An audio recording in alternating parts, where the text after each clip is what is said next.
Hi guys, good morning. Ayan, for today's video ay mag-reflex ulit ako ng ating mga paninda. So eto, start tayo dito sa silk. Silk ngayon ako nito. Ayan. Ang size nito ay large. Ayan siya guys. Ganito siya. Large ang size nito ha. Ayan, pwedeng pang bahay, pang donya oh. Ayan. 50 pesos lahat ng ipe-flex ko ha, 50 pesos. Ayan ang kanyang lapad. Large to XL parang kaya pa. Ayan siya guys. No issue ha, no issue. Silk ang tela nito ha, silk pang bahay. Yan o. Ganyan siya. For only 50 pesos. Mine large.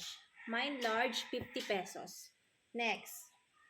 Small to medium, stretch. Semi-stretch. Ayan, small to medium. Ayan, hanggang dyan siya. 50 pesos din to ha, 50 pesos. Mine pula. Mine pula, small to medium. Ayan ang kanyang details. Ayan. Small to medium. Mine pula. Then, ito color blue naman. Ito ay unused. Ibig sabihin, hindi po ito nagamit. Ayan, ito naman. Small to medium din, color blue. Color blue ang kulay niya. Ayan. Ito ang details. Same lang sila nung red ng design. Mine blue. Mine blue dito. Mine blue. Ayan, ganyan siya pagsuot. Diba? Pandonya din.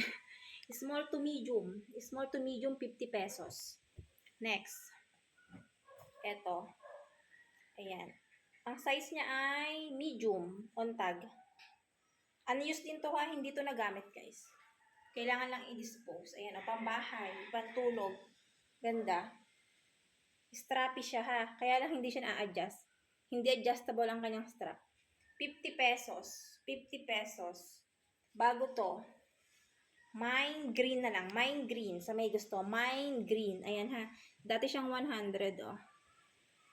Mine green. For only 50 pesos. Ayan. I-SS nyo na lang or mag-comment kayo kung ano ang inyong nagustuhan sa aking mga pinlex. So, ayun lang. Thank you for watching. Bye.